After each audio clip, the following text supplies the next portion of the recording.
الحمد لله نحمده ونستعينه ونستغفره ونؤمن به ونتوكل عليه ونعوذ بالله من شرور أنفسنا ومن سيئات أعمالنا من يهده الله فلا مضل له ومن يضلله فلا هادي له وأشهد أن لا إله إلا الله وحده لا شريك له وأشهد أن سيدنا ومولانا وسندنا وشفيعنا محمدا عبده ورسوله صلى الله تعالى عليه وعلى آله وأصحابه وسلم تسليما كثيرا كثيرا أما بعد فأعوذ بالله من الشيطان الرجيم بسم الله الرحمن الرحيم فبما رحمة من الله لنت لهم ولو كنت فظا غليظ القلب لانفضوا من حولك آمنت بالله صدق الله مولانا العظيم وصدق رسوله النبي الكريم ونحن على ذلك من الشاهدين والشاكرين والحمد لله رب العالمين. புகழனைத்தும் வல்ல ரஹ்மான் அல்லாஹ் ஒருவனுக்கே உரித்தாகட்டுமாக. சலாத்தும் சலாம் கண்மணி நாயகம் ரசூல் அக்ரம் ஸல்லல்லாஹு தஆலா அலைஹி வஸல்லம் அன்னவர்கள் மீதும் அன்னாரின் வழியை பின்பற்றி நமக்கெல்லாம் வழிகாட்டிகளாய் திகழ்கிற சங்கைக்குரிய சஹாபாக்கள், தாபியீன்கள், தபா தாபியீன்கள், நல்லோர்கள், நாதாக்கள் மற்றும் நம் அனைவர் மீதும் என்றும் இன்று நிலவுமாக. சங்கைக்கும் மேன்மைக்கும் உரிய இச்சிறப்பான விழாவினுடைய தலைமை பொறுப்பேற்றிருக்கிற பள்ளியினுடைய தலைமை இமாம் மரியாதைக்குரிய ஹஸ்ரத் பெருந்தகை அவர்களே மற்றும் உலமா பெருமக்களே, பெரியோர்களே, எம்எம்பிஎஸ் மஸ்ஜித் மதரசா பரிபாலன சபையினுடைய மேன்மைக்குரிய நிர்வாக பெருமக்களே, தாய்மார்களே, மாணவ கண்மணிகளே, அனைவருக்கும் ஆரம்பமாக என் சலாமை தெரிவித்து என் வார்த்தைகளை துவக்கம் செய்கின்றேன். அஸ்ஸலாமு அலைக்கும் வரஹ்மத்துல்லாஹி வபரகாத்துஹு. அல்லாஹ்வினுடைய பேரருளால் 6வது ஆண்டாய் இந்த வருடமும் மீலாது தொடர் பயான் நிகழ்விலே உரையாற்றுவதற்கான வாய்ப்பை எனக்கு வழங்கியமைக்காக ஆரம்பத்திலே நான் நன்றி தெரிவித்துக் கொள்கின்றேன். ஒவ்வொரு வருடமும் வித்தியாசமான சில தலைப்புகள் தரப்படுகிறது. அந்த வகையில் இந்த வருடம் எனக்கு தரப்பட்ட தலைப்பு மனித இயல்புகளை மதிக்கும் மதிநுட்பமிக்க மனித புனிதர். தலைப்பு சரிக்கலாம், மனப்பாடம் பண்றீங்க, ஒரு நாள் ஆயிடுச்சு. ஆனால் ரொம்ப அருமையான தலைப்பு, அவசியமான தலைப்பு. பொதுவாக மனிதனை ஒரு சமூக விலங்குன்னு சொல்லுவாங்க. Man is A social animal. ஏன்னா மற்ற உயிரினங்களை போல மனிதன் தனியாக வாழ முடியாது. பெற்றோர் தேவை, வாழ்க்கை துணை தேவை, பிள்ளைகள் தேவை, உடன்பிறப்புகள் தேவை, உறவுகள் தேவை, நண்பர்கள் தேவை. இப்படியாக மனிதன் பரவலாக பலரோடு சேர்ந்து வாழ்க்கையிலே பயணிக்கின்றார். பலருடைய தொடர்புகள், பலருடைய அறிமுகங்கள், பலருடைய பழக்க வழக்கங்களை எதிர்கொள்ள வேண்டிய, அவர்களை சமாளிக்க வேண்டிய, அவர்களோடு பழக வேண்டிய ஒரு சூழல் மனிதனுக்கு ஏற்படுகிறது. பொதுவாக மனிதர்களுடைய முகத்தோற்றம் ஒரே மாதிரியா இருக்கும். இங்க ஒரு 50 பேர் உட்கார்ந்து இருக்கிறோம் அப்படின்னா ஒவ்வொருத்தருடைய முகத்தோற்றமும் ஒவ்வொரு மாதிரி இருக்கும், இல்லைங்களா? பார்த்த உடனே தெரிஞ்சுக்கலாம் இவர் இன்னார் இவர் இன்னார் என்பதாக. எப்படி மனிதர்களுடைய முகத்தோற்றம் வேறுபட்டிருக்கிறதோ அதே போல அவர்களுடைய அகத்தோற்றமும் வேறுபட்டிருக்கும். எல்லோருடைய குணமும் ஒரே மாதிரி இருக்க. ஒரே குடும்பத்தில் பிறந்த உடன்பிறப்புகளே எடுத்துக்கிட்டோம்னா அண்ணன் ஒரு மாதிரி இருப்பாரு, தம்பி ஒரு மாதிரி இருப்பார். ஒருத்தர் ரொம்ப பொறுமையா இருப்பார், ஒருத்தர் முன்கோபியா இருப்பார். இப்படியாக பல குணநலன்கள் படைத்தவர்களை நாம் பார்க்கிறோம். அல்லாஹ் தஆலா அப்படித்தான் மனிதர்களை படைத்திருக்கிறான். எப்படி நம்முடைய வெளிப்புற தோற்றம் மாறுபட்டிருக்கிறதோ அதே போல நம்முடைய குணநலன்களும் ஒருவருக்கு இன்னொருவர் மாறுபட்டுத்தான் இருக்கிறது. ஒரு மனிதன் எல்லோரோடும் சேர்ந்து பழகுகிற போது அவர் மாதிரியே எல்லாரும் இருப்பாங்கன்னு சொல்ல முடியாது. அவருடைய டேஸ்டுக்கு மற்றவங்க எல்லாரும் அப்படியே ஒத்து வருவாங்கன்னு சொல்ல முடியாது. அவருக்கு என்ன பிடிக்குமோ அதே தான் கூட பழகிற எல்லாத்துக்கும் பிடிக்கும்னு சொல்ல முடியாது. அவர்களுடைய விருப்பங்கள், ஆசாபாசங்கள், தேவைகள் வேறுபட்டு இருக்கலாம். ஆனால் மனிதன் எல்லோரோடும் பழகித்தான் ஆக வேண்டும், அவர்களோடு சேர்ந்து பயணித்துத்தான் ஆக வேண்டும். அப்படி பழகுகிற போது பலரால பிரச்சனைகள் வரலாம், மன சங்கடங்கள் வரலாம், கருத்து வேறுபாடுகள் வரலாம். அந்த நேரத்தில் எப்படி நடந்து கொள்ள வேண்டும்? யாருமே என்னோட டேஸ்டுக்கு ஒத்துவல்ல, யாருமே என்னுடைய கருத்துக்கு உடன்பட்டவங்க இல்லை, நான் சொல்றதை கேட்கிற மாதிரி யாரும் இல்லை, அதனால நான் யாரோடையும் சேர மாட்டேன், யாரோடையும் பழக மாட்டேன், நான் தனியா தான் இருப்பேன் அப்படின்னு ஒரு மனிதனால இருக்க முடியாது. அப்படி இருக்கிறவன் நல்லவனும் கிடையாது. சிறந்த முஸ்லிம் யார்? நபி ஸல்லல்லாஹு அலைஹி வஸல்லம் சொல்றாங்க, அல் முஸ்லிமு இதா கான யுகாலித்து நாஸ வ யஸ்பிரு அலா அதாஹு கைரும் மினல் முஸ்லிம் அல்லதி லா யுகாலித்து நாஸ வ லா யஸ்பிரு அலா அதாஹு.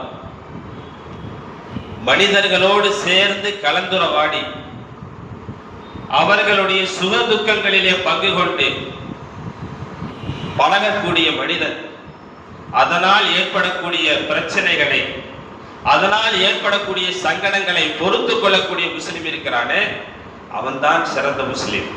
யாரை விட?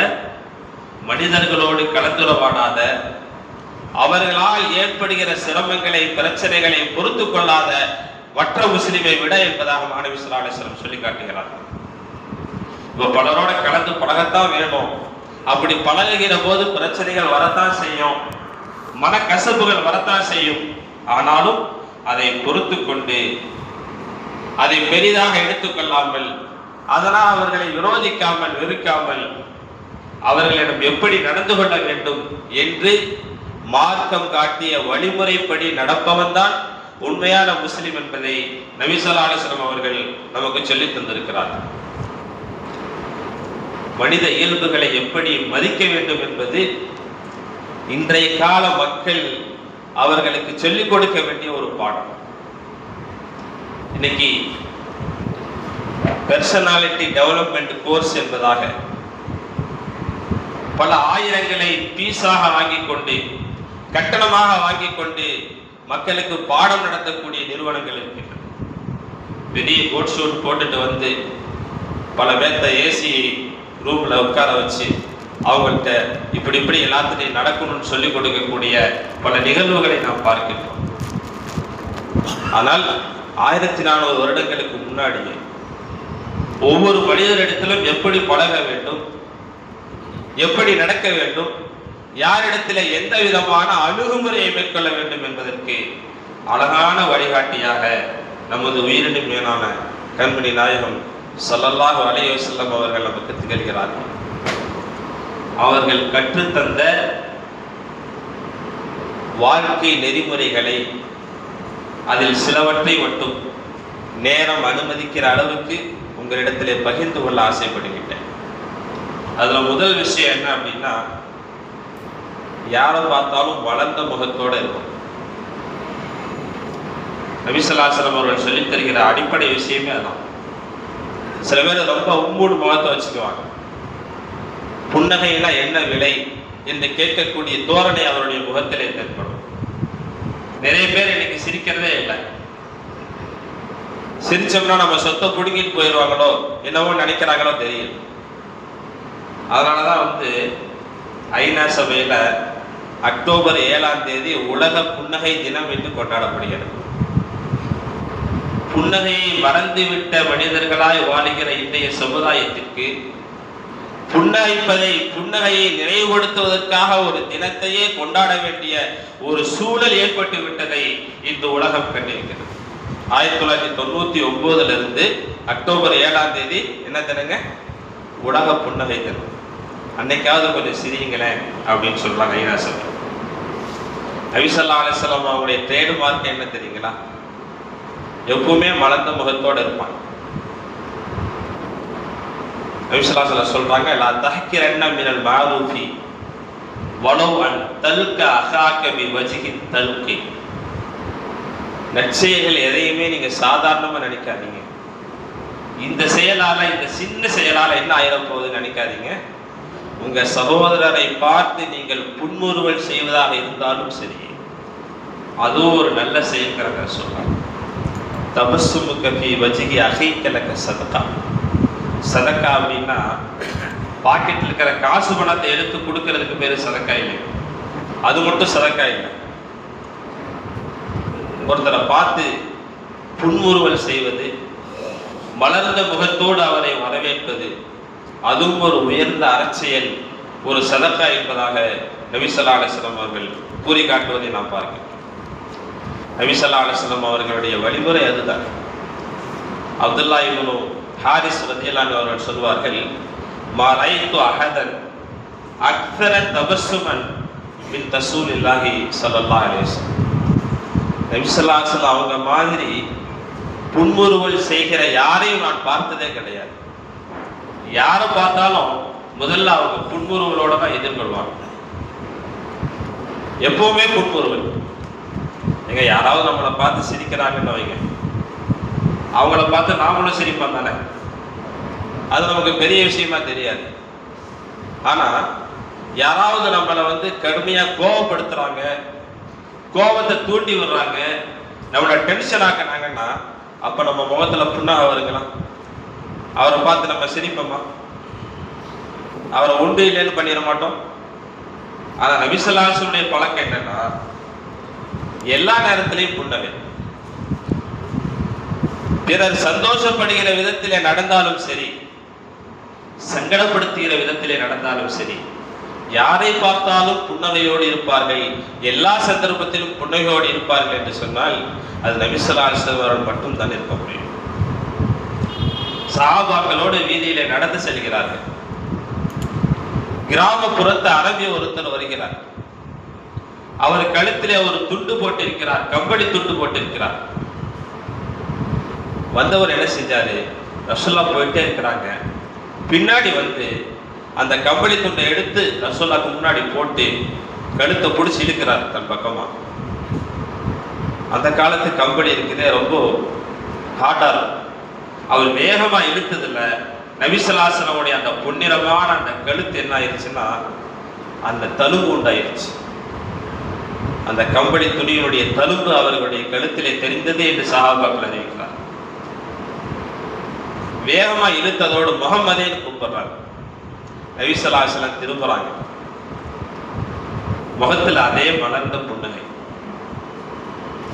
நாமளால என்னங்க, ஒருத்தர் துண்டை போட்டு நம்ம இழுத்தாருன்னா நம்ம என்ன செய்வோம்? அவரை நபி ஸல்லல்லாஹு அலைஹி வஸல்லம் அவங்க புன்னகையோட திரும்புறாங்க. அவரை பார்த்து என்னப்பான்னு கேட்குறாங்க. சரி, ஏதாவது முக்கியமான விஷயம் சொல்ல போறாரான்னு பார்த்தா அப்படிலாம் ஒன்றும் இல்லை. எதுக்கு தெரியுமா இழுக்கிறாரு? காசு கேட்கிறாரு. காசு கேட்கிறாரு சொல்லட்ட. அது எப்படிங்க? அவர் சொல்றாரு, யா முஹம்மத் ஆத்தினா மின் மாலில்லாஹில்லதி இந்தக. உங்கள்கிட்ட இருக்கிற அல்லாஹ் கொடுத்த பொருளை எனக்கு கொடுங்கிறார். உங்கள்கிட்ட இருக்கிற அல்லாஹ் உங்களுக்கு கொடுத்த பொருளை எனக்கு கொடுங்க. ஃபைன்னக்கலா துவத்தி மின் மாலிக்க வலா மாலி அபீக்க. நான் ஒன்றும் உங்க பொருளெல்லாம் கேட்கல, உங்க அத்தாவோட பொருளெல்லாம் கேட்கல, அல்லாஹ் உங்களுக்கு கொடுத்த பொருளை கொடுங்கன்னு உரிமையோட கேட்கிறார். நபி ஸல்லல்லாஹு அலைஹி வஸல்லம் அவங்க கூட இருக்கிற சஹாபாக்கிட்ட பார்த்து சொல்றாங்க, இவருக்கு என்னெல்லாம் வேணுமோ எல்லாம் கொடுத்து அனுப்புங்க. சஹாபாக்கள் அவர் கேட்ட எல்லாத்தையும் கொடுத்து அனுப்புறாங்க. இதுதான் நபி ஸல்லல்லாஹு அலைஹி வஸல்லம் அவருடைய புன்னகை.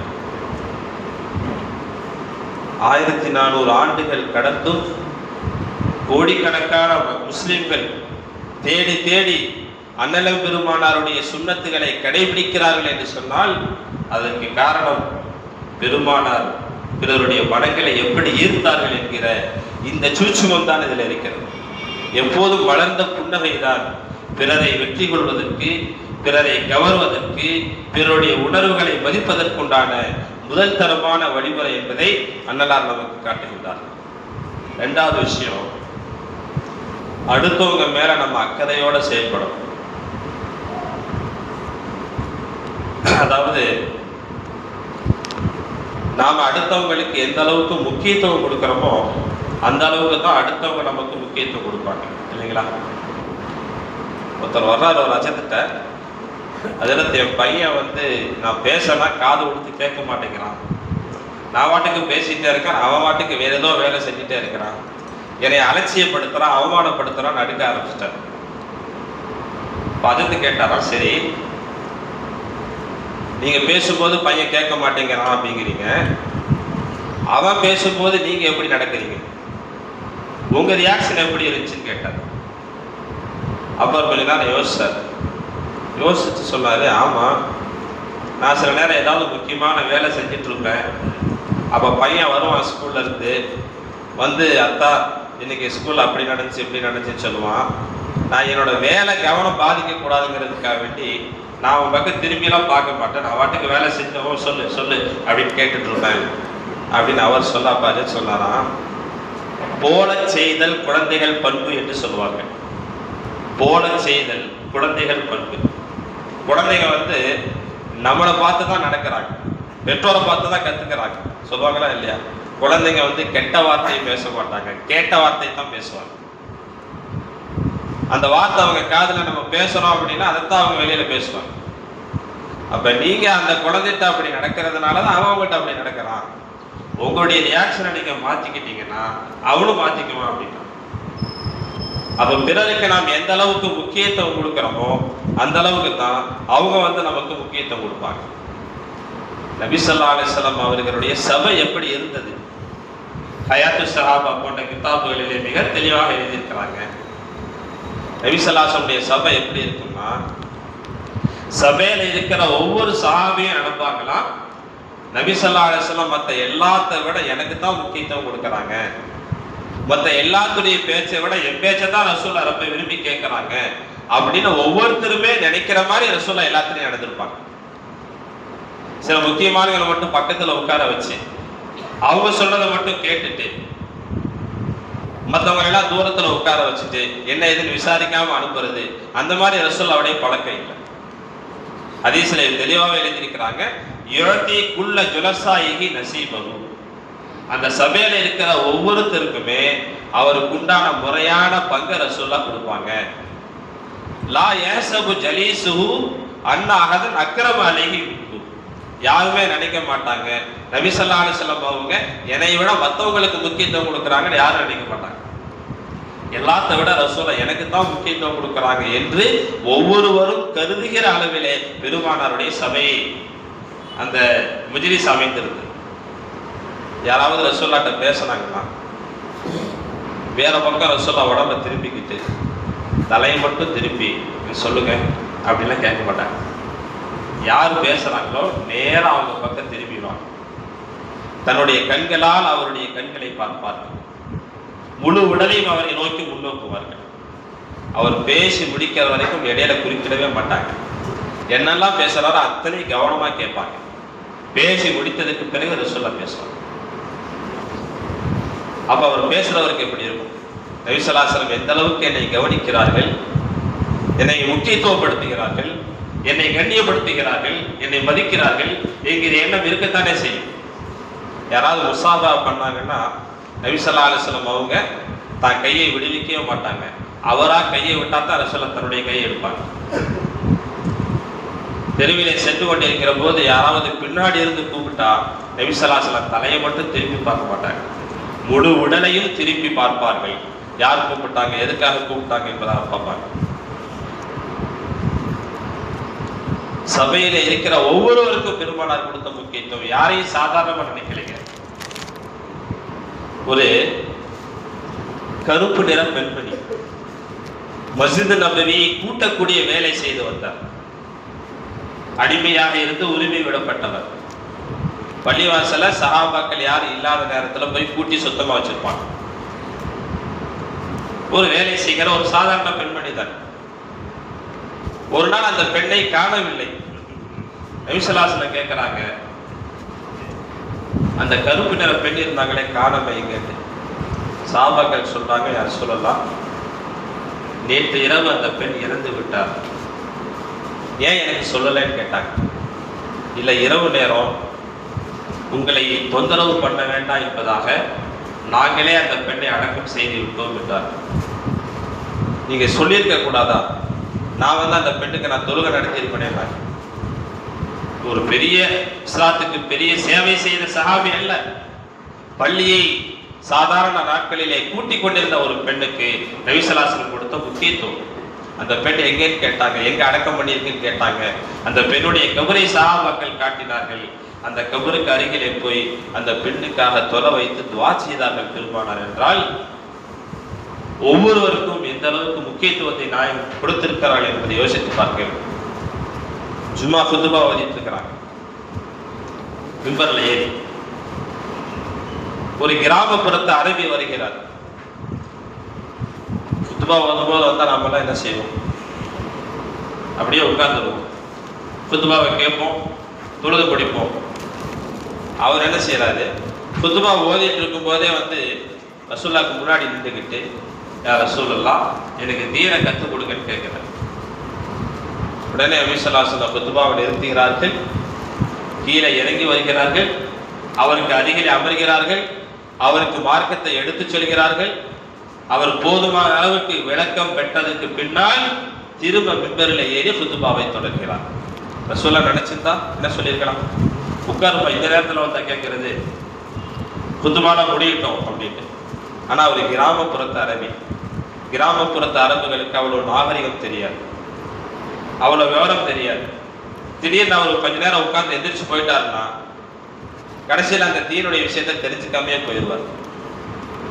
எனவே ஒவ்வொருவருக்கும் முழுமையாக தீன் போய் சேர வேண்டும் என்று நினைத்த பெருமானார் அந்த குதுபாவை நிறுத்திவிட்டு அவருக்கு இறங்கி மார்க்க உபதேசம் செய்துவிட்டு தொடர்கிறார்கள் என்று சொன்னால், பெருமானாருடைய மஜ்லிஸிலே ஒவ்வொருவருக்கும் எந்த அளவு முக்கியத்துவம் இருந்தது, ஒவ்வொருவர் மீதும் நாயகம் அவர்கள் எவ்வளவு அக்கறை காட்டினார்கள், அவருடைய உணர்வுகளை இயல்புகளை எப்படி மதித்தார்கள் என்பதை நாம் புரிந்து கொள்ள முடிகிறது. அடுத்து பிறரை மதிக்கக்கூடிய விஷயத்துல முக்கியமான ஒண்ணு என்னன்னா, அவங்களுடைய பேரை கேட்டு ஞாபகத்தில் வச்சுக்கிறது. ஒருத்தர் நம்மகிட்ட புதுசா அறிமுகமாகிறாரு, இது வரைக்கும் நாம அவரை சந்திச்சது இல்லை, இப்ப சும்மா அவர் நம்மகிட்ட பேசி முடிச்சுட்டு அப்படி போயிருக்கூடாது. அவரோட பேர் என்னன்னு கேட்கணும், அந்த பேரை ஞாபகத்தில் வச்சுக்கணும். அடுத்த தடவை அவர் எங்கேயாவது சந்திச்சோம்னா அவரை பேரை சொல்லி கூப்பிடணும். அப்போ அவருக்கு எப்படி இருக்கும் பாருங்க. அது எப்படிங்க, ஒரே ஒரு தடவை தான் சந்திச்சீங்க, இவ்வளவு கரெக்டா என் பேரை ஞாபகத்தில் வச்சிருக்கிறீங்களே, எப்படி உள்ளத்தால் அவர் சந்தோஷப்படுவாரா மாட்டாரா? இயற்கையாகவே நம்ம மேல ஒரு அன்பு மரியாதையும் அவருக்கு ஏற்படும். இந்த விஷயத்துலதான் நிறைய பேர் தவறு செய்யறாங்க. சில பேர் மணிக்கணக்கா பேசுவாங்க, ஆனா கடைசியில பேரையே கேட்க மாட்டாங்க. இன்னும் சில பேர் எப்படின்னா 4-5 தடவை பேரை கேட்டுருவாங்க, ஆனா அவர் போனோட பேரை மறந்துடுவாங்க. அடுத்த தடவை பார்த்தா எங்கேயோ சந்திச்ச மாதிரி இருக்குது, எங்க அவங்க பேர் என்ன மறுபடியும் புதுசா கேட்குற மாதிரி கேட்பாங்க. அது கூட பரவாயில்ல. சில பேர் பேர் என்னன்னு கேட்பாங்க, அவரு சொல்லுவார் என் பேரு முகமது. அப்படிங்களா அகமது, சரி சொல்லுங்க, எங்க முகமதுக்கு என் பேரு, பேராங்க முக்கிய விஷயத்தை சொல்லுங்க. பேரை கேட்டு ஞாபகத்தில் வைக்கிறதுல அப்படி ஒரு அலட்சியம். ஆனா நபி ஸல்லல்லாஹு அலைஹி வஸல்லம் அவங்க சஹாபாக்கள் ஒவ்வொருவரையும் பெயரை சொல்லி அழைப்பார்கள். எவ்வளவு சஹாபாக்கள் இருந்தாலும் சரி, ஒண்ணு பேரை சொல்லுவாங்க, அல்லது அவங்களுக்கு ஒரு சிறப்பு பேரை ரசூலுல்லாஹ் வச்சிருப்பாங்க, ஒரு பட்ட பேர் வச்சிருப்பாங்க. அபு ஹுரைரா, அபு அப்துல் ரஹ்மான், அபு தல்ஹா, அந்த பட்ட பெயரை புண்ணியத்தை சொல்லி நபி ஸல்லல்லாஹு அலைஹி வஸல்லம் அவர்கள் அன்போடு அந்த சஹாபியை அழைப்பார்கள் என்பதை நாம் வரலாற்றிலே பார்க்கிறோம். நபி ஸல்லல்லாஹு அலைஹி வஸல்லம் சொன்னாங்க, ஒருத்தர் மேல நேசம் ஏற்படணும்னு சொன்னா, பிரியம் வலுப்படணும்னு சொன்னா 3 விஷயத்தை செய்யணும். ஒண்ணு என்னன்னா, அவர் வரும்போது அவரை சலாம் சொல்லி வரவேற்க வேண்டும். சலாம் சொல்லி வரவேற்க வேண்டும். அவருடைய சிறந்த பெயரை சொல்லி அவரை அழைக்க வேண்டும். தனக்கு பக்கத்தில் அவரை உட்கார வைக்க வேண்டும். இந்த 3 விஷயத்தை கடைபிடித்தால் அவர் மீது உண்டான நேசம் வலுப்படும் என்பதை நபி ஸல்லல்லாஹு அலைஹி வஸல்லம் அவர்கள் நமக்கு சொல்லி காட்டுகிறார்கள். நமக்கு தெரிஞ்ச சம்பவம் தான். இறை பிரச்சாரம் செய்யறதுக்காக தாயிஃபுக்கு போறாங்கன்னு சொல்லலாம். அங்க தாயிஃப் மக்கள் ரொம்ப மோசமா நடந்துட்டாங்க. கல்லால் அடித்து பெருமானாரை காயப்படுத்துகிறார்கள். உடல் எல்லாம் ரத்தம் வடிகிறது. வேதனை தாங்க முடியாத நபி ஸல்லல்லாஹு அலைஹி வஸல்லம் அவர்கள் அந்த ஊரை விட்டே வருகிறார்கள். தாயிஃபினுடைய எல்லையில ஒரு திராட்சை தோட்டம். இதற்கு மேல் நடக்க முடியாத சூழ்நிலை. ஓய்வெடுப்பதற்காக அந்த தோட்டத்திலே அமர்கிறார்கள் பெருமானார். அந்த தோட்டம் 2 குறைஷ் மக்களுக்கு, அரபு மக்களுக்கு சொந்தமானது. உத்துபா, ஷைபா என்ற 2 பேர், அவர்களுக்கு சொந்தமான தோட்டம். அந்த தோட்டத்திலே வந்து பெருமானார் அமர்ந்த போது அந்த உரிமையாளர்கள் இருவரும் நபியை பார்க்கிறார்கள். அவருடைய நிலையை பார்க்கிறார்கள். அவர்களுக்கும் இரக்கம் வருகிறது. தன்னுடைய தோட்டத்தினுடைய பணியாளர் அத்தாஸ் என்பவரை அழைத்து திராட்சை பழங்களை பறித்து கொண்டு போய் அவருக்கு கொடுக்க சொல்கிறார்கள். கிறிஸ்துவ பணியாளர் அத்தாஸ் அவர் வருகிறார். திராட்சை குலைகளை கொண்டு வந்து பெருமானார் இடத்திலே கொடுக்கிறார். நபி ஸல்லல்லாஹு அலைஹி வஸல்லம் இதை சாப்பிடுகிறார்கள். உன்னுடைய பெயர் என்ன என்று கேட்கிறார்கள். என்னுடைய பெயர் அத்தாஸ் என்று அவர் சொல்கிறார். உடனே அடுத்த நபி ஸல்லல்லாஹு அலைஹி வஸல்லம் கேட்டாங்க, அத்தாஸ் உங்க ஊர் என்னன்னு கேட்டாங்க. என்னுடைய ஊர் நீனவா. நீனவா என்று தன்னுடைய ஊருடைய பெயரை அவர் சொல்கிறார். அடுத்து பெருமானார் கேட்கிறார்கள், அப்படியா அத்தாஸ், நீனவா என்றால் யூனுஸ் இப்னு மத்தாவுடைய ஊர் தானே என்று கேட்கிறார்கள். யூனுஸ் நபி அவர்களுடைய ஊர் நீனவா என்ற ஊர் தான். உடனே அவர் கேட்கிறார், யூனுஸ் இப்னு மத்தாவை உங்களுக்கு தெரியுமா என்று கேட்கிறார். பெருமானார் கேட்கிறார்கள், யூனுஸ் இப்னு மத்தா என்பவர் என்னுடைய சகோதரர் அத்தாஸ், நானும் நபி அவரும் நபி என்று சொல்கிறார். உடனே அந்த அத்தாஸ் என்பவர் நபி ஸல்லல்லாஹு அலைஹி வஸல்லம் நெற்றியை முத்தமிடுகிறார். பெருமானாருடைய கைகளை முத்தமிடுகிறார். உடனே கலிமாவை சொல்லி இஸ்லாத்துக்கு வந்து விடுகிறார். அந்த சிறிய உரையாடலிலே முதலிலே பெருமானார் கேட்டது உன்னுடைய பெயர் என்ன என்று கேட்டார்கள். அத்தாஸ் என்று அவர் தன்னுடைய பெயரை சொன்ன உடனே அடுத்து கேட்ட ஒவ்வொரு கேள்வியிலும் அந்த பெயரை பயன்படுத்தி கேள்வி கேட்கிறார். அத்தாஸ் உன்னுடைய ஊர் என்ன? அத்தாஸ், யூனுஸ் இப்னு மத்தாவை உனக்கு தெரியுமா? வார்த்தைக்கு வார்த்தை தன்னுடைய பெயரை பெருமானார் சொன்ன உடனே அவருக்கு உள்ளத்திலே ஒரு ஆனந்தம் ஏற்படுகிறது, மகிழ்ச்சி ஏற்படுகிறது. அப்படியே அவர் இஸ்லாத்துக்கு வந்து விடுகிறார். ஒருவருடைய பெயரை நினைவில் வைத்து அழைப்பது எந்த அளவுக்கு தாக்கத்தை ஏற்படுத்துகிறது என்பதற்கு ஒரு சிறந்த உதாரணம். ஆக யாரை நாம் சந்தித்தாலும் சரி, அவரிடத்திலே நாம் உரையாடலுக்கு முன்னால் அவருடைய பெயரை கேட்க வேண்டும். கேட்ட பெயரை அப்படியே மறந்து விடாமல் நினைவிலே வைத்துக் கொள்ள வேண்டும்.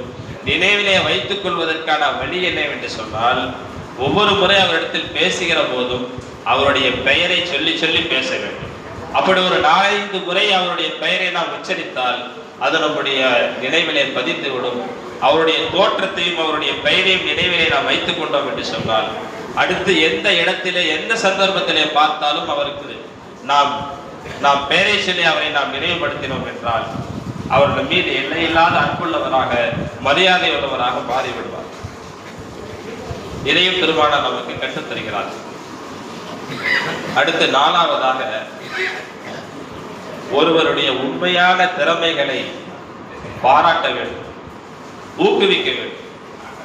அந்த பாராட்டு என்பது கண்டிப்பாக அவரை ஊக்குவிக்கக்கூடிய விதத்தில், சாதிக்க தூண்டுகிற விதத்திலே அமையும் என்பதிலே சந்தேகமில்லை. பொதுவாக நாம என்ன விரும்புவோம்? அடுத்தவங்க நம்மளை பாராட்டணும்னு நம்ம எதிர்பார்ப்போமா இல்லையா? பாராட்டை விரும்பாத மனிதர்களே இருக்க முடியாது. பிறர் நம்மை பாராட்ட வேண்டும் என்று நாம் விரும்புவது போல பிறரும் நம்மை பாராட்ட வேண்டும் என்று அவர்கள் விரும்புவார்கள். லா யூமின் அஹதுக்கும் ஹத்தா யுஹிப்ப லி அஹீஹி மா யுஹிப்பு லி நஃப்ஸிஹி என்றார்கள் பெருமானார். ஒருவர் தனக்கு எதை விரும்புகிறாரோ அதையே தன்னுடைய சகோதரருக்கும் விரும்புகிற வரைக்கும் அவருடைய ஈமான் பரிபூர்ண ஈமானாக இருக்கும். எனவே ஒருவரிடத்தில் உண்மையான திறமைகள் இருக்குமேயானால், நற்குணங்கள் இருக்குமேயானால் கண்டிப்பாக அவரை பாராட்ட வேண்டும். அதன் மூலமாகத்தான் அவருடைய மனதிலே நாம் இடம்பெற முடியும். உண்மையிலேயே நாம பாராட்டுறதுக்கு ரொம்ப தகுதியானவங்க, ரொம்ப தகுதியானவங்க யார் அப்படின்னு சொன்னா முதல்ல இருக்கிறது நம்முடைய மனைவி தான். நமக்காக நம்முடைய வாழ்க்கையை அர்ப்பணித்திருக்கிற வாழ்க்கை துணைவியை நாம் பாராட்ட வேண்டும்.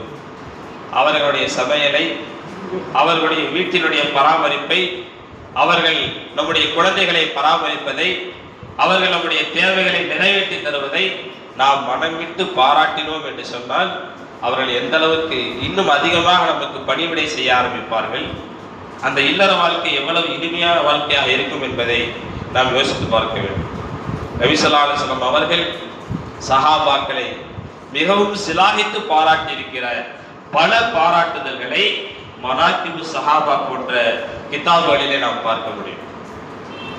ஒவ்வொரு சஹாபிட்டையும் என்ன திறமை இருக்குதுன்னு நபி ஸல்லல்லாஹு அலைஹி வஸல்லம் ஊன்றி கவனிப்பாங்க. அந்த திறமையை வைத்து அவர்களை பெருமானார் பாராட்டுவார்கள்.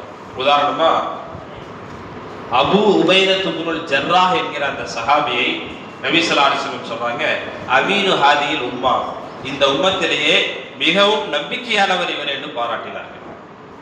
அதே போல அப்துல்லா இப்னு அப்பாஸ் ரலியல்லாஹு தஆலா அவர்களை ஹிப்ரு ஹாதியில் உம்மா, இந்த உம்மத்திலேயே பேரறிஞர் என்று பாராட்டினார். நபி ஸல்லல்லாஹு அலைஹி வஸல்லம் இப்னு அப்பாஸை இந்த உம்மத்துல பேரறிஞர்னு சொல்றாங்க. ஆனா சொல்லும் போது இப்னு அப்பாஸ் அவங்களுக்கு வயசு என்ன தெரியுங்களா? வெறும் 15 கூட இருக்காது. ஒரு 15 வயசு பையனை உம்மத்தினுடைய பேரறிஞர் என்று பெருமானார் பாராட்டினார்கள் என்று சொன்னால் எந்த அளவுக்கு பெருந்தன்மையோடு நாயகம் தன்னுடைய சஹாபாக்களே நடந்திருக்கிறார்கள். தன்னுடைய வயதுக்கு நிகரான, வயதை விட மூத்த ஒருவரை பாராட்டினால் கூட பரவாயில்லை. ஒரு சின்ன சிறுவன் பெருமானார் வஃபாத்தானதுக்கு பின்னாடி தான் இப்னு அப்பாஸ் வயசுக்கே வர்றாங்க. பெருமானார் ஹயாத்தா இருக்கிற வரைக்கும் வயசுக்கு வராத சிறுவர்.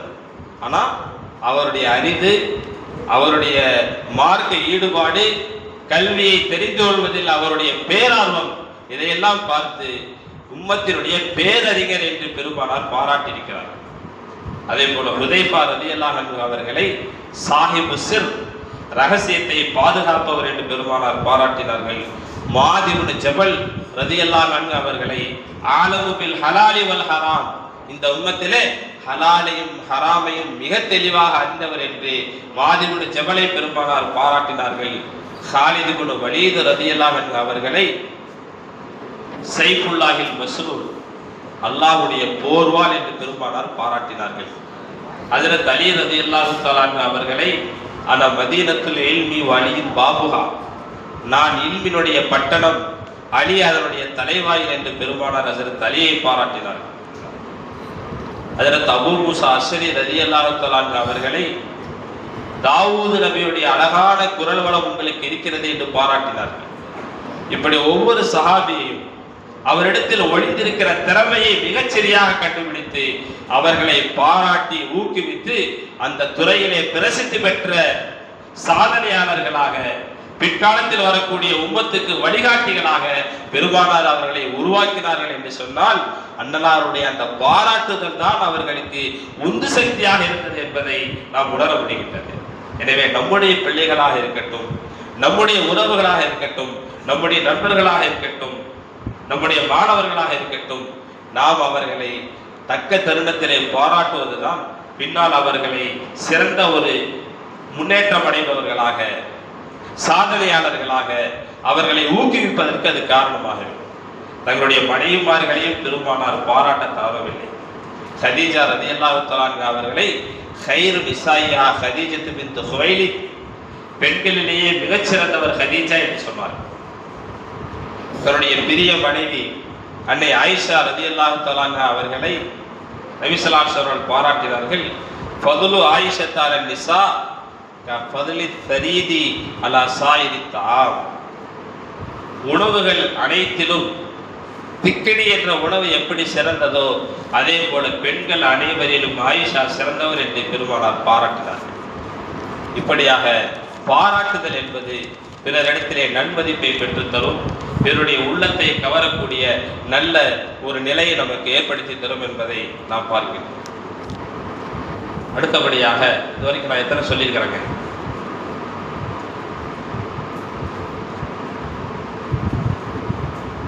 நான் ஒரு 10 விஷயம் எடுத்துட்டு வந்திருக்கேன். நம்ம எவ்வளோ நேரம் இருக்கு தெரியல. இது வரைக்கும் 4 சொல்லியிருக்கேன் சரிங்களா? இப்போ 5வது, பிறருடைய உணர்வுகளை மதிக்க வேண்டும். நபி ஸல்லல்லாஹு அலைஹி வஸல்லம் அவர்கள் நமக்கு கற்றுக் கொடுத்த மகத்தான வழிமுறை. ஒவ்வொருடைய உணர்வுகளை புரிந்து அவர்களுடைய இயல்புகளை உணர்ந்து அதற்கேற்ப நடந்து கொள்வது என்பது உளவியலிலே மிக முக்கியமான பங்கு வகிக்கிறது. நபி ஸல்லல்லாஹு அலைஹி வஸல்லம் வீட்டில் ஆயிஷா ரலியல்லாஹு அன்ஹாவோட பேசிட்டு இருக்கிறாங்க. திடீர்னு ஆயிஷா அம்மா ரசூலுல்லாஹ்வோட சத்தம் போட்டு பேச ஆரம்பிக்கிறாங்க. கரெக்டாக அந்த நேரத்தில் அபூபக்கர் ரலியல்லாஹு வீட்டுக்கு வர்றாங்க. உள்ள நுழைய அனுமதி கேட்குறாங்க. ரசூலுல்லாஹ் உள்ள நுழையிற நேரத்தில் ஆயிஷா அம்மா சத்தம் போட்டு பேசுகிறாங்க. அபூபக்கர் ரலியல்லாஹுக்கு கோபம் வந்துடுது. என்ன ரசூலுல்லாஹ்வோட சத்தம் போட்டு பேசுகிறாடி அப்படின்ட்டு கையை உயர்த்தி அடிக்க போகிறாங்க. ரசூலுல்லாஹ் மகதான ஆயிஷா ரலியல்லாஹு அன்ஹா. உடனே ஆயிஷா அம்மா என்ன செய்யறாங்க, ரசூலுல்லாஹ்க்கு பின்னாடி போய் ஒளிஞ்சுக்கிறாங்க. அப்போ நபி ஸல்லல்லாஹு அலைஹி வஸல்லம் அமைதிப்படுத்துறாங்க, அபூபக்கரை விடுங்க. ரசூலுல்லாஹ் சொன்னா அப்புறம் என்ன செய்ய முடியும்? சரி நபி ஸல்லல்லாஹு அலைஹி வஸல்லம் அவங்க சொன்ன உடனே சாந்தமாகி அபூபக்கர் இதெல்லாம் வெளியில் போகிறாங்க. வெளியில் போனோன்னே நபி ஸல்லல்லாஹு அலைஹி வஸல்லம் ஆயிஷா ரலியல்லாஹுடைய உணர்வை பார்க்குறாங்க. என்னதான் அபூபக்கருடைய மகளா இருந்தாலும் கணவருக்கு முன்னாடி அத்தா தன்னை அடிக்க வரும்போது எப்படி இருக்கும், அந்த ஃபீலிங் எப்படி இருக்கும்? கணவருக்கு முன்னாடி நம்ம அவமானப்பட்டோமோ அப்படிங்கிற மாதிரியான ஒரு உணர்வு ஆயிஷா அம்மாவுடைய முகத்தில் தெரியுது. அதை மிகச் சரியாக உணர்ந்து கொண்ட நபி ஸல்லல்லாஹு அலைஹி வஸல்லம் அவர்கள் உடனே ஆயிஷா அம்மா பார்த்து சொல்றாங்க, அந்த மனுஷன்ட்டு உன்னை நான் எப்படி காப்பாற்றணும் பார்த்தியா அப்படிங்கிறாங்க. சிரிச்சுட்டே சொல்றாங்க. அதை கேட்டோன்னு ஆயிஷா அம்மாவும் சிரிக்க ஆரம்பிக்கிறாங்க. 2 பேரும் சேர்ந்து சிரிக்கிறாங்க. இதை வெளியில் போன அபூபக்கர் ரலியல்லாஹு கேட்டுக்கிறாங்க. கேட்ட பின்னாடி மறுபடியும் உள்ள உங்கள் சண்டையில் என்னை சேர்த்துக்கிட்டீங்களே, சமாதானத்தில் என்னை சேர்த்துக்கலாமே அப்படிங்கிறாங்க. சரி நாங்கள் சேர்த்துக்கிட்டோம் வாங்க அப்படின்னு சொல்லி 3 பேரும் சேர்ந்து சிரிக்கிறாங்க. இங்கே நம்ம கவனிக்க வேண்டியது, அந்த உணர்வை நபி ஸல்லல்லாஹு அலைஹி வஸல்லம் துல்லியமாக கவனித்து அந்த எண்ணத்தை நீக்குகிற விதத்தில் அவனை எப்படி காப்பாற்றணும் பார்த்தியான்னு சொல்லி அந்த அவமான உணர்வை நீக்கி சந்தோஷத்தால் அவருடைய உள்ளத்தை நிரப்புகிறார்கள் பெருமானார். அதே மாதிரி ஒரு சமயம் ஆயிஷா அம்மா ரசூலுல்லாஹ்ட்ட கதை சொல்லிட்டு இருக்கிறாங்க. 11 பெண்கள் ஒன்னா சேர்ந்து தங்களுடைய கணவன்மார்கள் எப்படிப்பட்டவர்கள் என்று கூடி பேசிக்கொண்டிருந்த ஒரு செய்தி. அது ரொம்ப நீளமான ஹதீஸ். அதுல 11வது பெண்ணை ஆயிஷா அம்மா சொல்கிறார்கள். அந்த பெண்ணுடைய பெயர் உம்மு ஸர். அவருடைய கணவருடைய பெயர் அபூசர். அபூசர் உம்மு ஸர் 2 பேரும் ரொம்ப அந்யோன்யமா இருந்தாங்க, ரொம்ப பிரியமா இருந்தாங்க, ஒருத்தர் ஆழமா நேசிச்சாங்க அப்படின்னு சொன்ன ஆயிஷா அம்மா அதுக்கப்புறம் அப்படியே நிப்பாட்டிட்டு, ஆனால் கடைசியில் என்னாச்சு தெரியுங்களா, அபூசர் உம்மு ஸரை தலாக்கு விட்டாரு அப்படின்னு வருத்தமாக சொன்னாங்க. அப்போ ஆயிஷா அம்மாவோட உணர்வு என்னங்கிறத ரசூலுல்லாஹ் புரிஞ்சுக்கிறாங்க. இவ்வளவு பிரியமா இருந்த அபூசரை தன்னுடைய மனைவி உம்மு ஸரை தலாக்கு விட்டுட்டாங்கன்னு சொல்லி நிறுத்த ஆயிஷா அம்மாவுடைய உணர்வு எப்படின்னா, ரசூலுல்லாஹ் என் மேல பிரியமா இருக்கிறாங்க, அந்த மாதிரி எதுவும் நடந்துடுமோ அப்படிங்கிற ஒரு பயம் உள்ளத்தில் இருக்கிறத ரசூலுல்லாஹ் உணர்ந்துட்டு உடனே சொன்னாங்க, ஆயிஷா கவலைப்படாத, அபூசர் எந்த அளவுக்கு உம்மு ஸரை நேசிச்சாரோ அதே மாதிரி நான் அவனை நேசிக்கிறேன், ஆனா அவர் தலாக் விட்ட மாதிரி நான் அவனை தலாக் விட மாட்டேன். ஆயிஷா அம்மாவுக்கு ஒரு பெரிய சந்தோஷம். அந்த கணநேர அந்த உணர்வை புரிந்து கொண்ட பெருமானார் உடனே அவருடைய உள்ளத்தை தேற்றுகிறார்கள் என்பதை நாம் இங்கே பார்க்கிறோம். அவங்கெல்லாம் தெரிஞ்ச விஷயம்தான். ஆயிஷா அம்மாவோட ரசூலுல்லாஹ் ஒரு தடவை ஓட்டப்பந்தயம் வைக்கிறாங்க. அந்த ஓட்டப்பந்தயத்தில் ஆயிஷா அம்மா ஜெயிச்சிடுறாங்க. வேணுனே நபி ஸல்லல்லாஹு அலைஹி வஸல்லம் கொஞ்சம் மெதுவாக ஓதி தன்னுடைய மனைவியை ஜெயிக்க வச்சாங்க. அவங்களுக்கு ஒரு சந்தோஷம். கொஞ்ச நாள் கழித்து மறுபடியும் ஒரு பயணத்தில் கேட்டாங்க, ஆயிஷாவே நம்ம 2 பேரும் இப்போ தனியாக இருக்கிறவங்க ஓட்டப்பந்தயம் வைக்கலாமான்னு கேட்டாங்க. உடனே சரின்ட்டாங்க. இந்த தடவை ஓட்டப்பந்தயத்தில் நபி ஸல்லல்லாஹு அலைஹி வஸல்லம் முன்னாடி வந்துட்டாங்க, ஆயிஷா மேல் பின்தங்கிட்டாங்க. கூட அவங்களுடைய முகத்தில் கொஞ்சம் தளர்வு வந்துருச்சு. ஆக நம்ம தோத்துட்டோமேட்டு அதை புரிஞ்சுக்கிட்ட ரசூலுல்லாஹ் சொன்னாங்க, ஹாதிஹி பித்தில்க சபக்கா, கவலைப்படாத ஆயிஷா, அன்னைக்கு நீ ஜெயிச்ச, இன்னைக்கு நான் ஜெயிச்சேன், அதுக்கு இது சரியா போச்சு அப்படின்னாங்க. இவ்வாறு உள்ளத்தினுடைய உணர்வுகளை புரிந்து கொண்டு அந்த உணர்வுகளை நீக்கி மகிழ்ச்சியால் நிரப்புகிற மாபெரும் பணியை நபி ஸல்லல்லாஹு அலைஹி வஸல்லம் அவர்கள் செய்திருக்கிறார். சில பேர் என்னன்னா, அடுத்தவங்களை சந்தோஷப்படுத்தணும், கேலி கிண்டல் செய்யறேன் அப்படின்ட்டு பிறருடைய உணர்வுகளை காயப்படுத்துவார்கள். நான் தமாஷுக்கு தானே சொன்னேன், சீரியஸாக எடுத்துட்டா எப்படிவாங்க, உள்ளத்தை புண்படுத்துகிற மாதிரி ஏதாவது சொல்லி போட்டு அதுக்கப்புறம் நான் தமாஷுக்கு சொன்னேன், சீரியஸாக நான் சொல்லலை அப்படின்னு. என்னதான் நான் தமாஷுக்கு சொன்னேன்னு சொன்னாலும் ஒரு தடவை உள்ளத்தை காயப்படுத்திட்டா அதுக்கப்புறம் அந்த இது மறக்கவே மறக்காது. கேலி கிண்டல் செய்வதற்கும் ஒரு வரம்பை மார்க்கம் வைத்திருக்கிறது. நபி ஸல்லல்லாஹு அலைஹி வஸல்லம் அவர்கள் சஹாபாக்களோடு பல தமாஷுகளை செய்திருக்கிறார்கள், நகைச்சுவையாக பேசியிருக்கிறார்கள், வேடிக்கையாக பேசியிருக்கிறார்கள். ஆனால் யாரையுமே உள்ளத்தை காயப்படுத்தினது இல்லை. ஒருத்தர் கேட்டார், யா ரசூலல்லாஹ், பயணம் செய்யறதுக்கு எனக்கு ஒரு ஒட்டகம் கொடுங்கன்னு கேட்டார். ரசூலுல்லாஹ் சொன்னாங்க, உனக்கு ஒரு ஒட்டகம் குட்டி தரட்டுமான்னு கேட்டாங்க. யா ரசூலல்லாஹ், பயணம் செய்யறதுக்கு வேணும்னு கேட்குறேன், நீங்கள் குட்டி தர்றீங்கிறீங்களே, குட்டியை வச்சு நான் என்ன செய்ய முடியும் அப்படின்னா ரசூலுல்லாஹ் சொன்னாங்க, ஒவ்வொரு ஒட்டகமும் அது தாயை கவனிச்சு குட்டி தானே, அதைத்தான் நான் சொன்னேன் அப்படின்னு பெரிய ஒட்டகத்தான் கொடுத்தாங்க.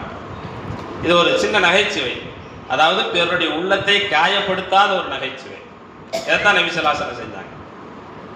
ஜாஹிர் இப்னு ஹராம் அப்படின்னு ஒரு மனிதர், கிராமப்புறத்து சஹாபி, கிராமத்தில் விளையக்கூடிய காய்கறிகள்லாம் கொண்டு அவர் மதீனா வரும்போது ரசூலுல்லாஹ்க்கு அன்பளிப்பு செய்வார். நபி ஸல்லல்லாஹு அலைஹி வஸல்லம் அவங்க மதீனாவில் இருக்கிற முக்கியமான பொருள்களை அவருக்கு அன்பளிப்பாக கொடுப்பாங்க.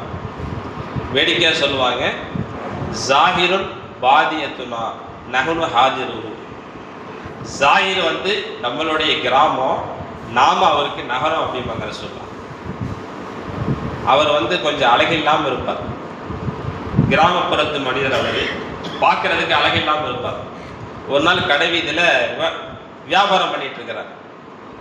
நபி ஸல்லல்லாஹு அலைஹி வஸல்லம் பின்பக்கமாக வர்றாங்க. ரசூலுல்லாஹ் வர்றது அவருக்கு தெரியாது. என்ன செஞ்சாங்க, அவருடைய 2 கம்புக்கட்டு வழியாக தன்னுடைய கையை விட்டு அப்படியே அவர் அணைச்சி, தன்னோட தோளோடு அணைச்சி அவருடைய கண்ணை பொத்திக்கிட்டாங்க. இது ரசூலுல்லாஹ் செஞ்ச ஒரு விளையாட்டு. உடனே திடீர்னு நடக்கவும் அவருக்கு தயவு உண்டாயிருச்சு. யார் யார் என்ன அப்படி செய்யறா அப்படின்னு சொல்லி அப்படியே திரும்பினாரு. பின்னாடி பார்த்தா ரசூலுல்லாஹ் நிற்கிறாங்க. நபி ஸல்லல்லாஹு அலைஹி வஸல்லம் அவங்க தான் தன்னை அணைச்சிக்கிட்டாங்க அப்படின்னு தெரிஞ்ச உடனே அவருக்கு அளவில்லாத சந்தோஷம். உடனே என்ன செய்யறாரு, தன்னுடைய உடம்பை ரசூலுல்லாஹ்வுடைய கூட சேர்த்து நெருக்கமாக வச்சுக்கிட்டார். ரசூலுல்லாஹ்வுடைய உடம்பு மேலே படுறது எவ்வளோ பெரிய பாக்கியம், அவங்க கை படுறதே பெரிய பாக்கியம். உடம்பு படுதுன்னா வேகமாக தன்னை நெருக்கமாக வச்சுக்கிட்டார். அப்போ ரசூலுல்லாஹ் கேட்டாங்க, மை எஷ்தரி லப்த, இந்த அடிமையை யார் விலைக்கு வாங்குறதுன்னு கேட்டாங்க. உண்மையில அவர் அடிமையெல்லாம் கிடையாது, சுதந்திர மனிதர் தான். ஆனால் ரசூலுல்லாஹ் கேட்டாங்க, இந்த அடிமை யார் விலைக்கு வாங்குறதுன்னு கேட்டாங்க. கடையில் இந்த மக்களை பார்த்து கேட்டாங்க.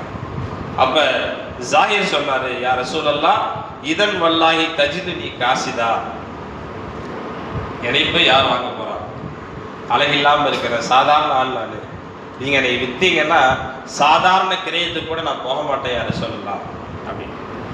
அப்போ அவருடைய உள்ளத்தில் ஒரு தாழ்வு பன்மை இருக்கு, தன்னை பற்றி ஒரு சாதாரண ஆளாக அவர் அடங்கி வச்சிருக்காரு அப்படிங்கிறத கன நேரத்தில் புரிந்து கொண்ட பெருமானார் உடனே சொன்னார்கள், லாக்கின் இந்த அல்லாஹி லஸ்தபி காசிதி, நீங்கள் அல்லாட்ட சாதாரண ஆள் இல்லை, அல்லாட்ட நீங்கள் சாதாரண ஆள் இல்லை, அல்லாட்ட நீங்கள் உயர்ந்த ஆள் தான்.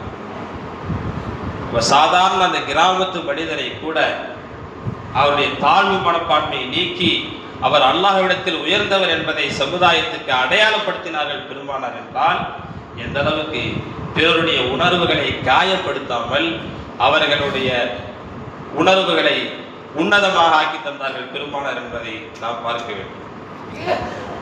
அடுத்த 6வது விஷயம் ரொம்ப முக்கியமானது, அடுத்தவர்களை குறை கூறாமல் வாழ வேண்டும்.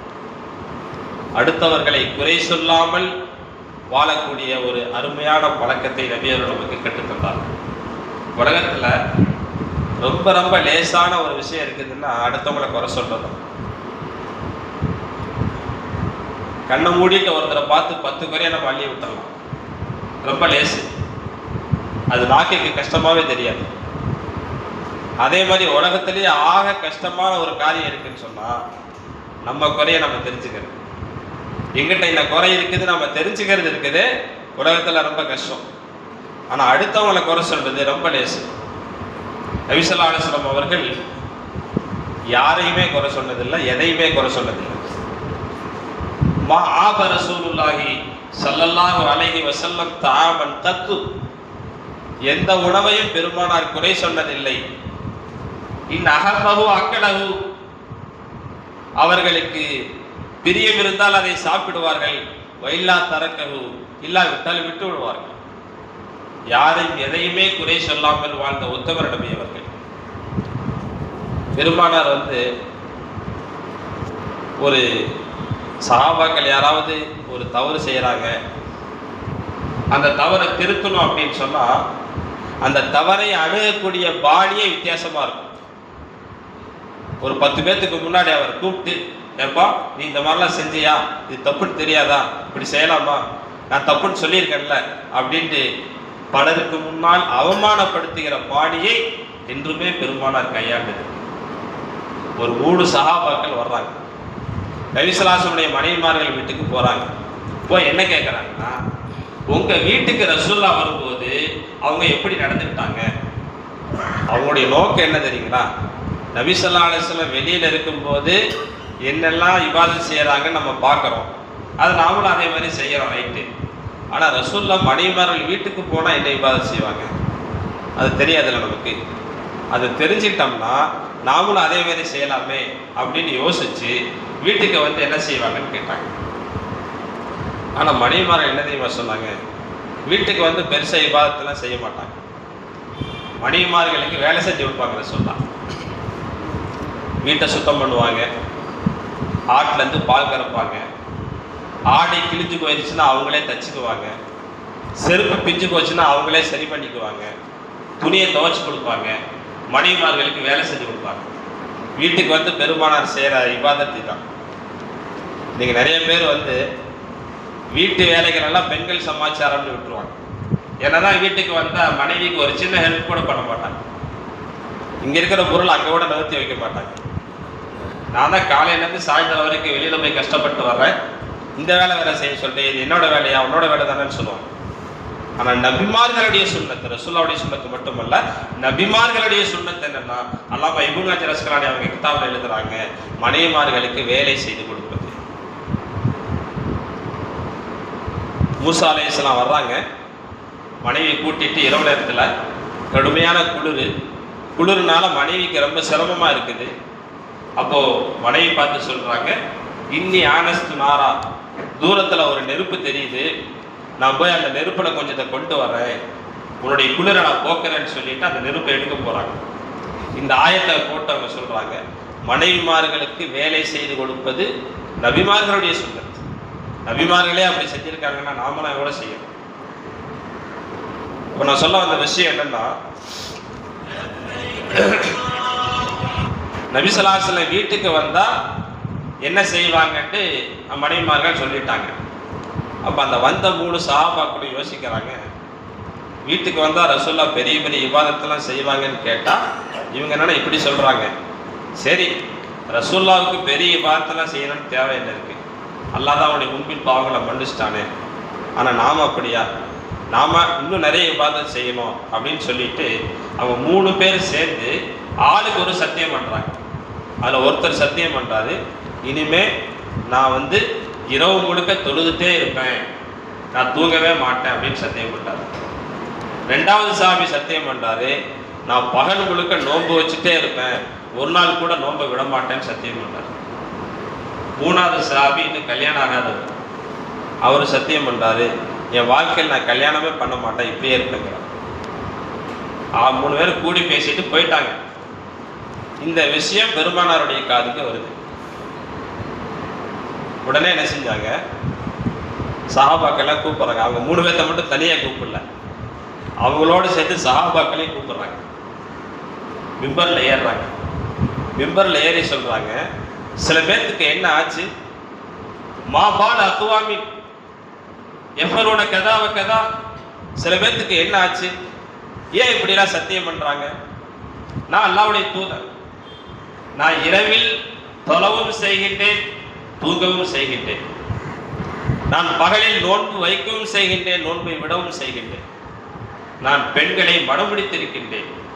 யார் என்னுடைய வழிமுறையை புறக்கணிக்கிறாரோ அவர் என்னை சார்ந்தவர் அல்லன்னு சொல்லி நபி ஸல்லல்லாஹு அலைஹி வஸல்லம் பொதுவாக சொல்றாங்க சஹாபாக்கிட்ட.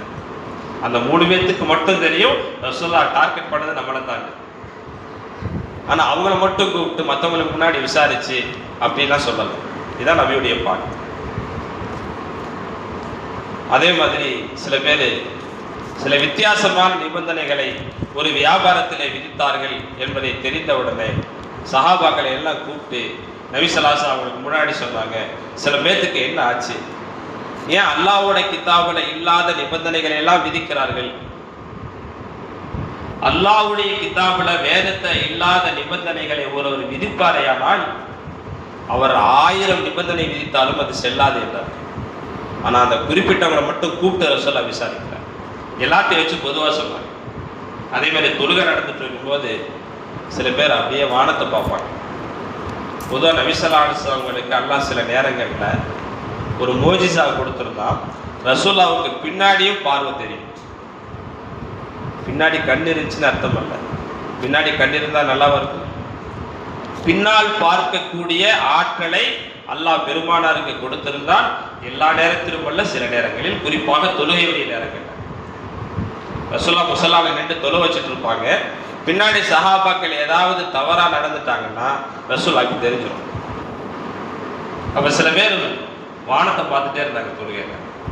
தொழுது முடிச்சோன்னா எல்லாத்தையும் பார்த்து ரசூலுல்லாஹ் சொன்னாங்க, சில பேர்த்துக்கு என்ன ஆச்சு, ஏன் தொழுது கொண்டிருக்கும் போது வானத்தை பார்த்து கொண்டிருக்கிறார்கள்? அவர்கள் அந்த செயலை விடவில்லை என்று சொன்னால் ஒருவேளை அவருடைய பார்வை பறிக்கப்பட்டு போய்விடலாம் என்பதாக எச்சரிக்கை செய்தார். ஆக நபி ஸல்லல்லாஹு அலைஹி வஸல்லம் அவருடைய பாணி என்னன்னா, யாரையும் குறிப்பிட்டு கூப்பிட்டு குறை சொன்னதில்லை.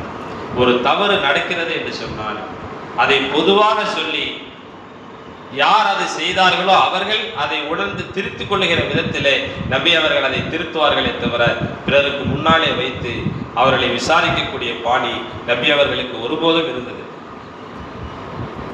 அனஸ் ரலியல்லாஹு தஆலா அன்ஹு பெருமானாருடைய பணியாளர், 10 வருடங்கள் பணி செய்திருக்கிறார்கள், நபி அவர்களுக்கு வேலை செய்திருக்கிறார்கள். அவர்கள் கொடுக்கக்கூடிய ஒரு வாக்கு மூலம் ஹதீத்து ரசூலுல்லாஹி ஸல்லல்லாஹு அலைஹி வஸல்லம் அஷர சினீன், நான் 10 வருடங்கள் பெருமானாருக்கு பணியாற்றி இருக்கிறேன். ஃபமா காலனி கத்துன் உஃபின், ஒரு தடவை கூட நான் வெறுக்கிற மாதிரி ஒரு வார்த்தையை பெருமானார் சொன்னதில்லை. வலா காலலி செய்யின் பாழ்த்துகு லிம பாழ்த்தகு, நான் ஏதாவது ஒரு காரியம் பண்ணிட்டேன்னா ஏன் இப்படி பண்ணீங்கன்னு பெருமானார் என்கிட்ட கேட்டதே இல்லை. வலாலி செய்யின் லம் அஃபல்ஹு அலா பாழ்த்த கதா, ஒரு காரியத்தை நான் செய்யாமல் விட்டுட்டேன்னா அதை செஞ்சிருக்க கூடாதா என்று பெருமானார் கேட்டதே இல்லை. இந்த 10 வருடங்களும் பெருமானாரின் இடத்துல எந்த விதமான மனம் புண்படும் மாதிரி பெருமானார் பேசினதில்லை என்று அவருடைய பணியாளர் அனஸ் ரலியல்லாஹு சொல்றாங்கன்னா, பிறரை குறை சொல்லாமல் வாழ்வது என்பது பூமா நபி நமக்கு கற்றுத்தந்த உயர்ந்த பண்பாடாக இருக்கின்றது. அதை நாமும் கடைபிடிப்பதற்கு வல்ல ரஹ்மான் கிருபை செய்வானாக.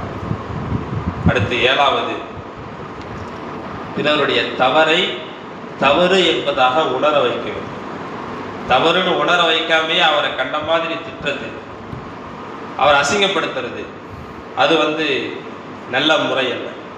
அவர் தவறு செய்திருக்கிறார். நம்முடைய பிள்ளைங்க ஒரு தவறு செஞ்சாலும் முதல்ல அவர்கள் செய்தது தவறு என்பதை புரிய வைத்தால் அவர்கள் தாமாகவே அந்த தவறில் இருந்து விலகிக் கொள்வார்கள், அதை விலகிக் கொள்வார்கள். நபி ஸல்லல்லாஹு அலைஹி வஸல்லம் பாணி அதுதான். சபை நடக்கிறது, ஒரு வாலிபர் வர்றார். அந்த வாலிபர் பெருமானாரிடத்துல கேட்கிறார், யா ரசூலல்லாஹ், விபச்சாரம் செய்யறதுக்கு எனக்கு அனுமதி கொடுங்கன்னு கேட்கிறார். சஹாபாக்கள்லாம் அதை பார்த்தோன்னா ரொம்ப குதிச்சு போயிடுறாங்க. யார்கிட்ட வந்து என்ன கேட்கிறார்? விபச்சாரம் செய்வதற்கு பெரும்பாலான இடத்துல வந்து அனுமதி அளிக்கிறார் அந்த வாலிபர். நபி ஸல்லல்லாஹு அலைஹி வஸல்லம் வந்து கொஞ்சம் கூட கோபப்படல. அவரை பக்கத்தில் கூப்பிட்டு உட்கார வச்சு கேட்டாங்க, தம்பி, உன்னுடைய தாய் இந்த மாதிரி விபச்சாரம் செய்தால் அதை நீ ஏற்றுக்கொள்வாயான்னு கேட்டாங்க. இல்லை, நான் ஏற்றுக்க மாட்டேன். உன்னுடைய சகோதரி இது போல ஒரு காரியத்தை செய்தால் உனக்கு சம்மதமா என்று கேட்டார்கள். ஒருபோதும் நான் அதை ஏற்றுக்கொள்ள மாட்டேன். உன்னுடைய தாயுடைய சகோதரி செய்தால் அதையும் நான் ஏற்றுக்கொள்ள மாட்டேன். உன்னுடைய தந்தையுடைய சகோதரி செய்தால் அதையும் நான் புரிந்து கொள்ள மாட்டேன். இப்படியாக பெருமானார் கேட்டுக்கொண்டே வருகிறார். அவர் எல்லாத்துக்கும் சொல்றாரு, இல்லை, அந்த மாதிரிலாம் நான் ஏற்றுக்க மாட்டேன். என்னுடைய தாய், என்னுடைய சகோதரி, என்னுடைய தாய் தந்தையுடைய சகோதரி இதை செய்வதை ஒருபோதும் நான் அனுமதிக்க மாட்டேன். அப்படின்னா நீ ஒரு பெண்ணிடத்தில் விபச்சாரம் செய்தால் அந்த பெண் யாருக்காவது தாயாக இருப்பாள், யாருக்காவது மகளாக இருப்பாள், யாருக்காவது சகோதரியாக இருப்பாள். அந்த விபச்சாரம் செய்வதை அவர்கள் ஏற்றுக்கொள்வார்களா என்று கேட்டார்கள். அப்பதான் அவருக்கு புரியுது, நம்ம எவ்வளோ பெரிய தப்பு செய்ய இருந்தோம். யார் ரசூலல்லாஹ், என்னை மன்னிச்சிருங்க, எனக்காக துவா செய்யுங்க. நபி ஸல்லல்லாஹு அலைஹி வஸல்லம் அவர்கள் அவருடைய நெஞ்சின் மீது கை வைத்து துவா செய்கிறார்கள். அல்லாஹ் மக்ஃபிர் தம்பா, யா அல்லாஹ் இவருடைய பாவத்தை மன்னித்து விடு. தஹீர் கல்பா, இவருடைய உள்ளத்தை நீ பரிசுத்தமாக்கு. வஹசின் ஃபர்ஜா, இவருடைய மறைவிடத்தை நீ தூய்மையாக்கு. கற்பொழுக்கமுள்ள மனிதராக ஆக்கு என்று துவா செய்கிறார்கள். துவா செஞ்சு அனுப்புறாங்க. அப்போ அவர் எந்திரிச்சு போறாரு. விபச்சாரத்தை விட வெறுப்பான விஷயம் எனக்கு உலகத்தில் வேறு எதுவுமே கிடையாதுன்னு சொல்லிட்டு அவர் வந்து விபச்சாரம் செய்ய அனுமதி கேட்ட உடனே அவரை தாறுமாறாக திட்டியிருந்தால் அவர் என்ன செய்திருப்பார்? உடனே போய் அந்த காரியத்தை செய்திருப்பார். அனுமதி தான் கிடைக்கல, நம்ம செஞ்சிடலாம். ஆனால் அவரை உட்கார வைத்து பரிவோடு பேசி அது எவ்வளவு பெரிய தவறு என்பதை அவருக்கு உணர வைத்து அவராகவே திருத்துவதற்கான ஒரு வாய்ப்பை பெருமானார் ஏற்படுத்தி தருகிறார்கள் என்று சொன்னால் தவறை திருத்துவதற்கான தகுதியான அணுகுமுறை இதுதான் என்பதை நமக்கு பெருமானார் காட்டி தருகின்றார். ஆரம்ப காலத்தில் தொழுகையில வந்து பேசுறதுக்கு அனுமதி இருந்துச்சு. தொழுகையில பேசுறதுக்கு அனுமதி இருந்துச்சு. சஹாபாக்கள் தொழுதுட்டு இருப்பாங்க. இப்போ ஒருத்தர் லேட்டாக வர்றாருன்னு வைங்க, தொழுதுட்டு இருக்கிற சஹாபியை கூப்பிட்டு கேட்பாரா, எங்க எத்தனை ரக்காத்து முடிஞ்சிருக்கு? அவர் சொல்வார் 3 முடிஞ்சிருச்சு, 2 முடிஞ்சிருச்சு. ஏதோ அத்தியாவசியமான விஷயங்கள் பேசிக்குவார். அதுக்கு பின்னாடி அல்லாஹ் தஆலா ஆயத்தை இறக்கி வச்சான், வகூமு லில்லாஹி கானித்தீன், தொழுகையில் நீங்கள் அமைதியாக இருக்க வேண்டும். பேசுவது தடை செய்யப்பட்டு விட்டது கியாமத்து நாள் வரைக்கும். இனிமேல் தொழுகையில பேசினா தொழுகை முடிஞ்சிடும். சஹாபாக்கள்ல முஆவியத் இப்னு ஹக்கம் அஸ்-சுலமின்னு ஒரு சஹாபி. இவர் கிராமப்புறத்தை சேர்ந்தவர். இவருக்கு வந்து தொழுகையில பேச அனுமதி இருந்த அந்த நிகழ்வு மட்டும்தான் தெரியும். ஏன்னா இவர் அப்பப்பதான் மதீனாவுக்கு வருவார், கிராமத்தில் இருப்பார்.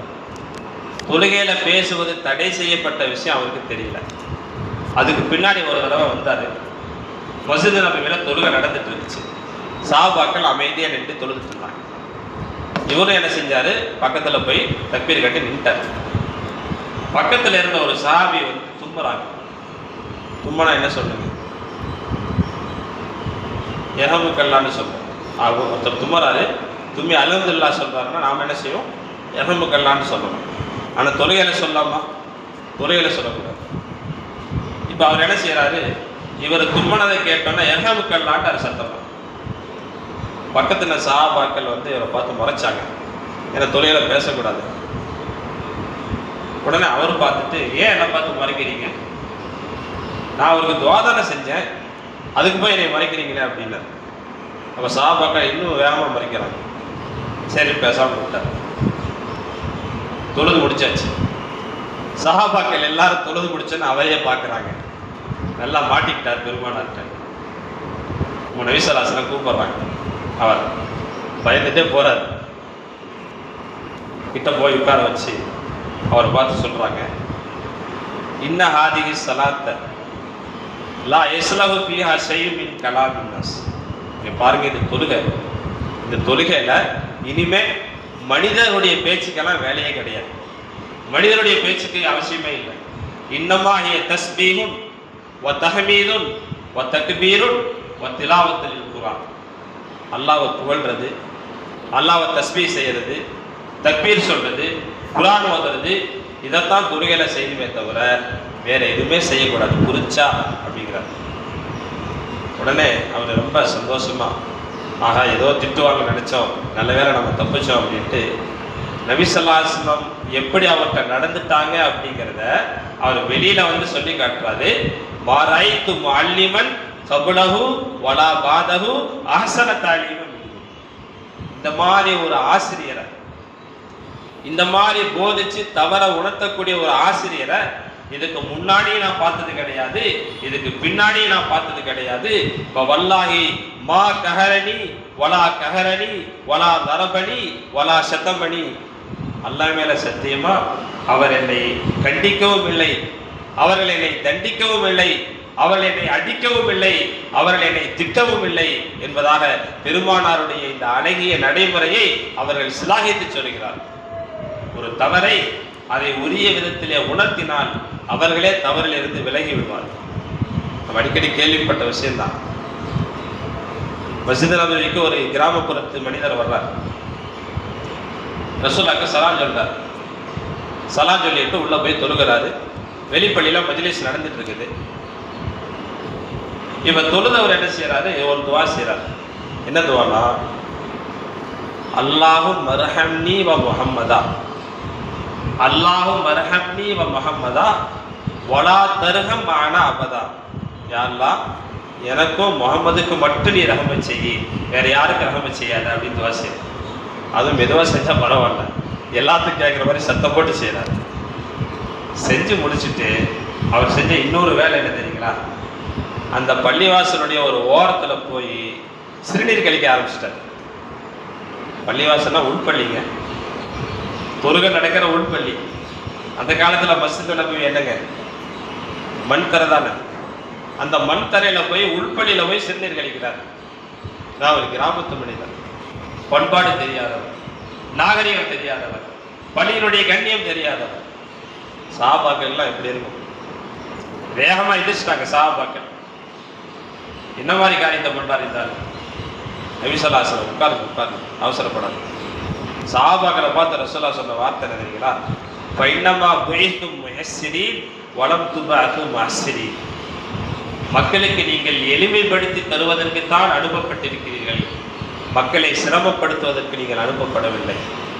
அவர் சிறுநீர் கழித்து விடுங்க. அவர் சிறுநீர் கழித்து முடிச்ச உடனே ஒரு வாளி நிறைய தண்ணி கொண்டு போய் அதுக்கு மேலே ஊற்றுங்க, சரியா போயிடும் அப்படின்னு. அவர் நிம்மதியாக என்ன செஞ்சாரு, தன்னுடைய வேலையை முடிச்சார்.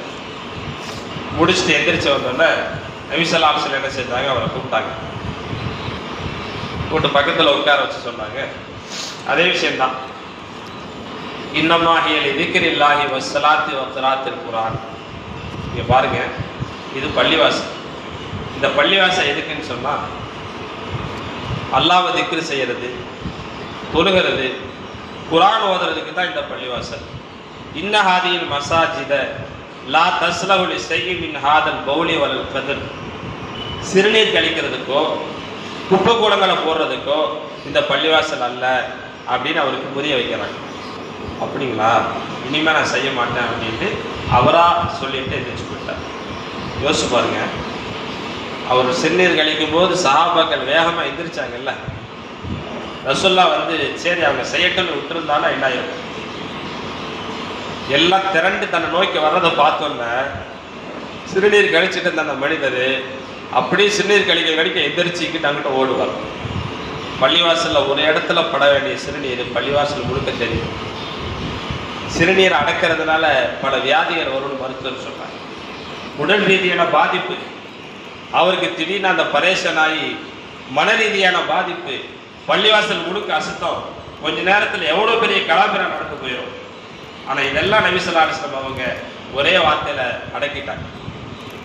அவர் சிறுநீர் கழிச்சு முடிக்கிட்டோன்னு சொல்லி அதை கொண்டு போய் தண்ணி ஊற்றி கழிவிட சொல்லிட்டு அவரை கூப்பிட்டு உபதேசம் பண்ணோம்ல, இனிமேல் நான் அதை செய்ய மாட்டேன்னு அவர் தெரிஞ்சுட்டார். இதுதான் நபி ஸல்லல்லாஹு அலைஹி வஸல்லம் அவர்கள் தவறுகளை உணர்த்திய பாங்கு என்பதை நம்ம ஹதீஸிலே தெரிந்து கொள்கிறோம். அடுத்து எட்டாவதாக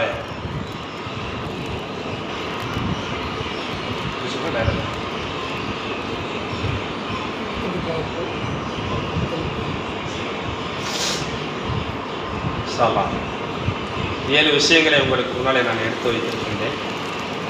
கண்மணி நாயகம் ஸல்லல்லாஹு அலைஹி வஸல்லம் அவர்கள் இந்த அளவுக்கு பிறருடைய உணர்வுகளை மதித்தார்கள், பிறருடைய தவறுகளை திருத்தினார்கள், பிறரை பாராட்டி ஊக்குவித்தார்கள், பிறருடைய மனதை புரிந்து கொண்டு அதற்கேற்ப நடந்தார்கள், இயல்புக்கேற்ற இணக்கத்தை கடைபிடித்தார்கள், பிறரை எந்த அளவுக்கு பாராட்டினார்கள்.